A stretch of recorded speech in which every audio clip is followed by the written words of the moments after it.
So what do we happen? What do we got? Lady fingers bananas.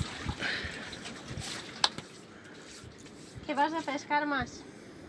Me pidieron langostino y langosta. Y a ver si busco langosta. Everyday gooners go out fishing, sailing for miles to get their daily catch. Some of it they sell to the cruisers. Antonio also brought with him bananas from his farm, which we happily bought. Gooners are super fit and very skilled skin divers. They usually carry a small handmade spear and a wire to catch lobster, king crabs and octopus. Some even have modern spear guns. ¡Adiós! ¡Buena suerte!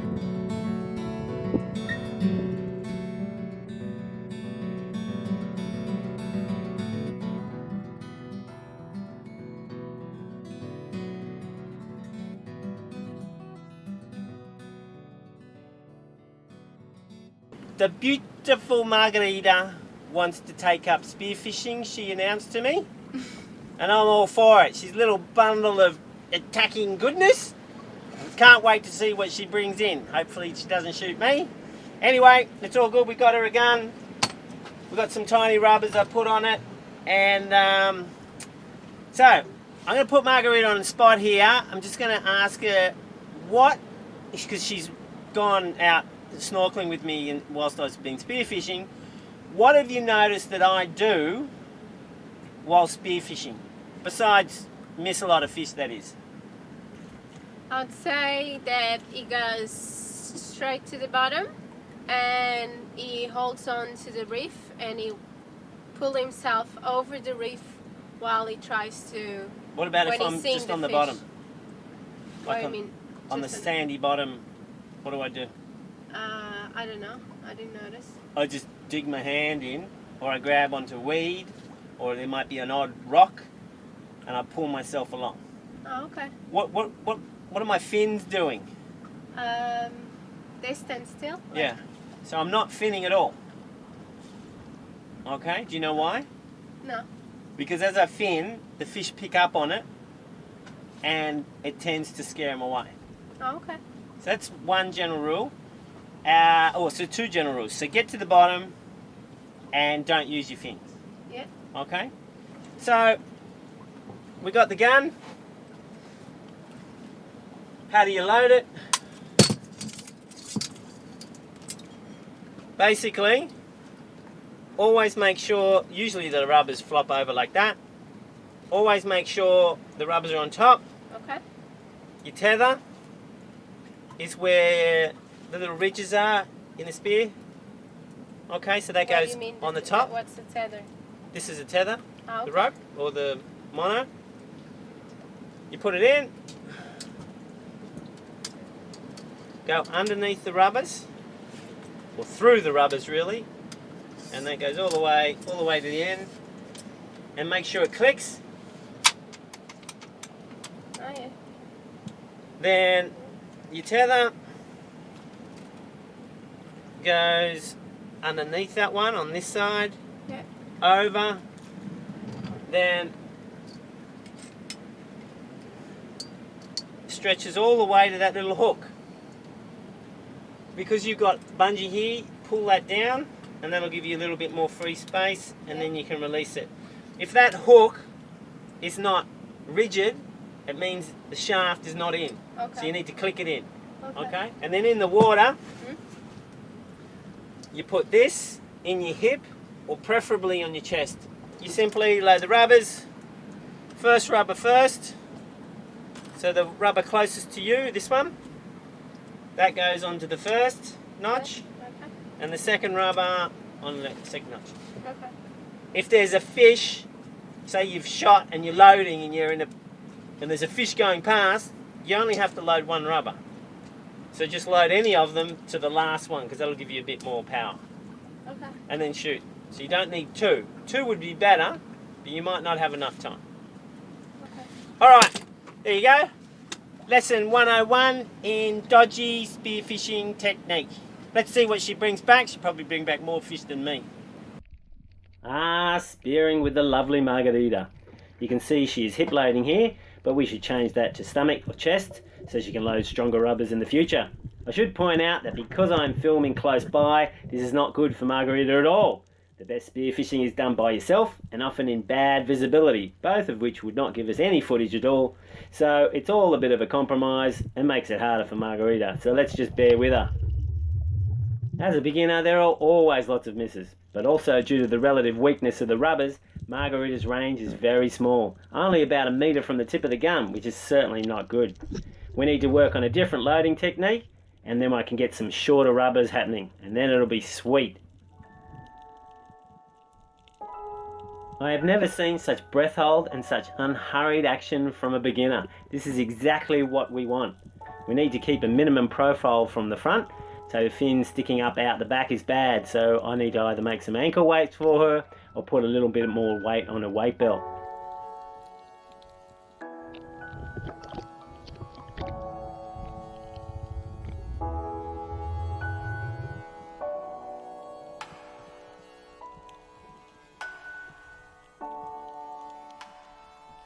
This one is much better, unhurried, less profile seen by the front, very close, and whammo, we have a result. Top stuff. The first fish is always the tastiest.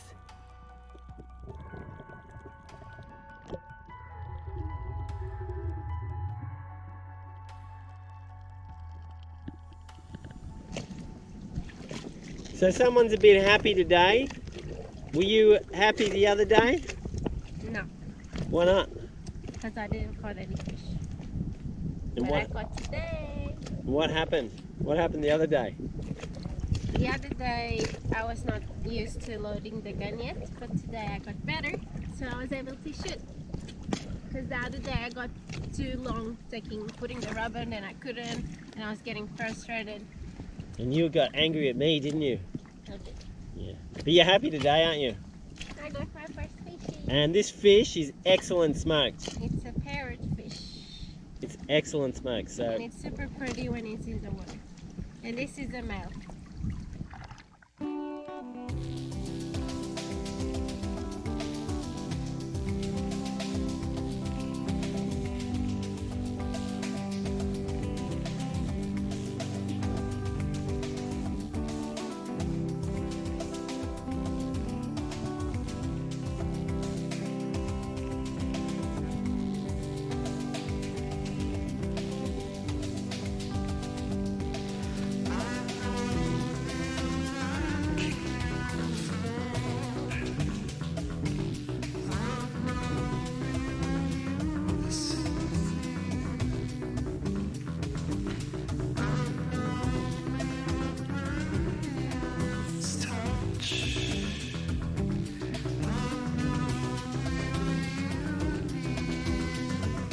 now it's my turn. I jumped in right on top of a squid and it literally inked itself.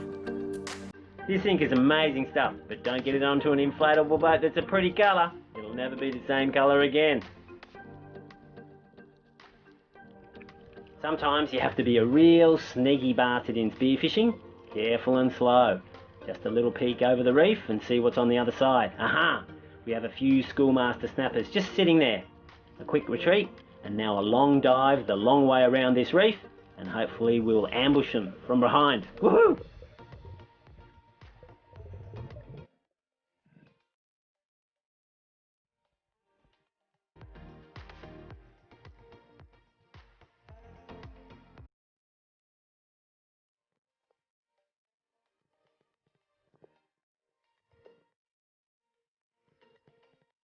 Now, with a bit of luck, they should be just around here. Slowly, slowly, and there they are. Bloody great. These fish are great for barbecue, fry, steam, anything. They're excellent eating fish.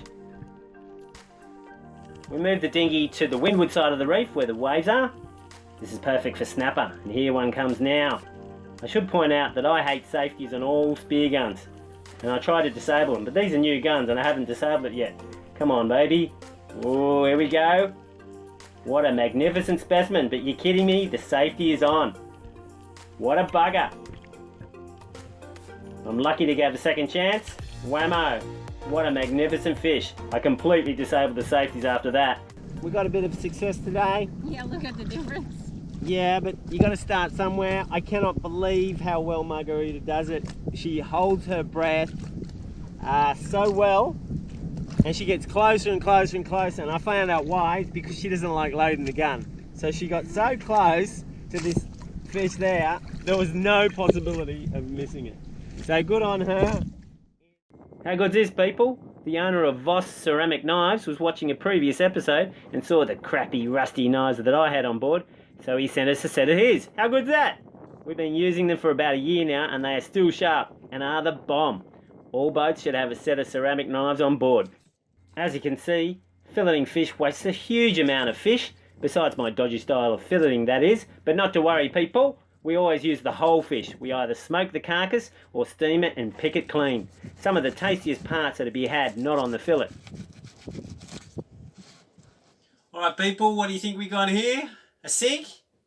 You're absolutely wrong about that. This is our smoker, oven, and even our fry pan with a lid.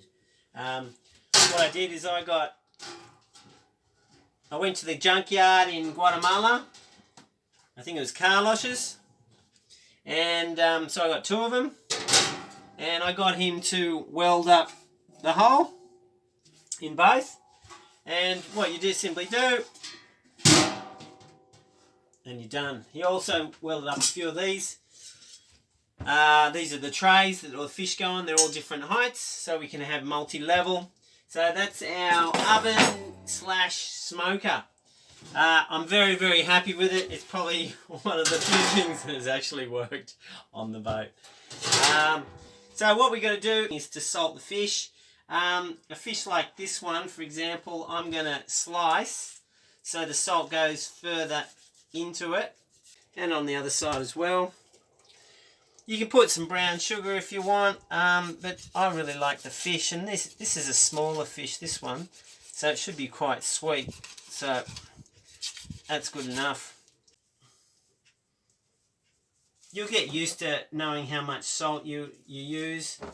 Margarida likes way more than me, so I'm going to salt one side more than the other. We're going to put this one on the bottom of the smoker, because it's the heaviest, and I really want to eat the brains and the lips and the cheeks and everything in here. It should be all good.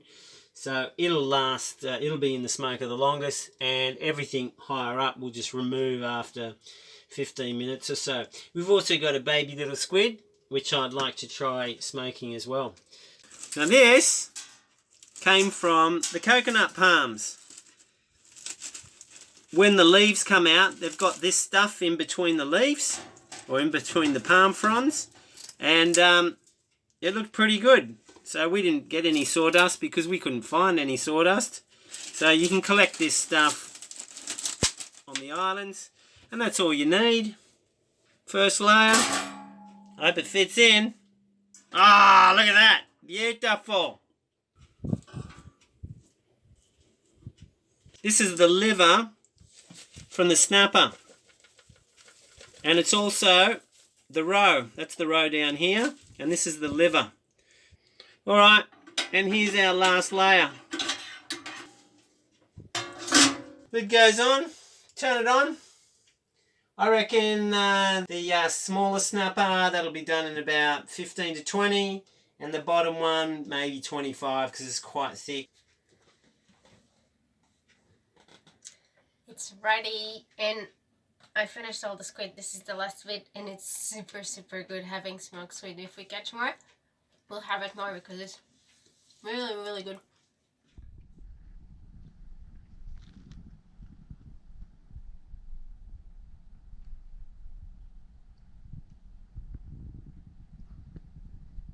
Margarida was having a nudey bath at the back of the boat. I wasn't here, of course. He was filleting the fish that I caught. That's right, doing my duties. Work. And what happened? One of our neighbors, he was paying attention to me taking a shower, and I was thinking, weirdo. And so I did my shampoo, Well, as you know, we take a saltwater shower and then we rinse in fresh. So I was thinking, I took my shampoo, then I came for the second stage to put my... So you're at the back of the boat? My conditioner.